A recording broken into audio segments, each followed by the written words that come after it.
Ethan's parents excluded me from their family for years. Now I'm doing the exact same thing.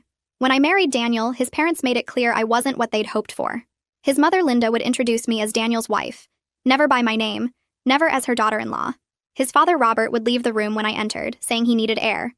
At family dinners, they'd set my place at the far end of the table, away from everyone else, with mismatched plates while everyone else had the good china. They'd plan family vacations and tell Daniel about them the day before, saying they assumed I'd be too busy to come. Every Christmas, they'd give Daniel expensive gifts and hand me generic candles or bath sets with the price tag still on, showing they came from the clearance rack. They'd take hundreds of photos at family events but crop me out before posting them. When I got pregnant with our first child, Linda said she hoped the baby looked like Daniel's side because their features were more refined. Robert asked if we were sure the baby was Daniel's, right in front of everyone at Easter dinner. When our son Ben was born, they visited once, complained he didn't look like Daniel enough, and left after 10 minutes. They missed his first birthday because they scheduled a cruise that week, knowing the date months in advance. For our daughter Amy's birth, they didn't even come to the hospital. They sent Daniel a congratulations text, but nothing to me. Every milestone the kids had, they were absent. They'd visit Daniel's brother Kyle, who lived 20 minutes from us, and not even tell us they were in town. I'd find out from Kyle's wife posting photos with them. When we bought our first house, they refused to come see it, saying it was too far even though it was closer to them than our apartment had been. When Daniel got promoted, they threw a party and didn't invite me, saying it was just for blood family.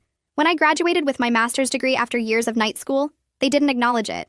Daniel would make excuses, saying they were set in their ways, they'd come around, they just needed time. 10 years of time apparently wasn't enough. They'd call Daniel to complain about me, saying I kept the kids from them when they'd never once asked to see them. They'd tell relatives I was cold and unfriendly when I'd spent years trying to connect with them. They'd send birthday cards to Daniel and the kids, but never to me, even though Daniel reminded them every year. At family reunions, they'd introduce everyone else, then gesture vaguely in my direction saying, "And Daniel's here too," as if I was just an attachment to him.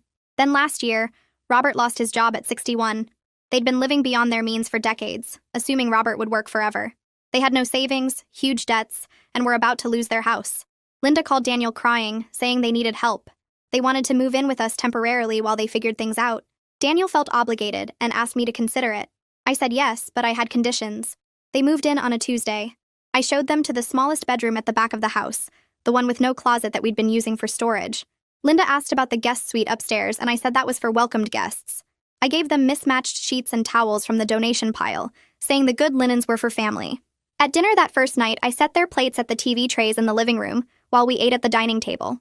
Robert asked why they couldn't join us, and I said the table was for immediate family. Linda started to protest, and I reminded her of 10 years of holiday dinners where I'd eaten alone at the end of their table. For Ben's school play, I told them about it an hour before,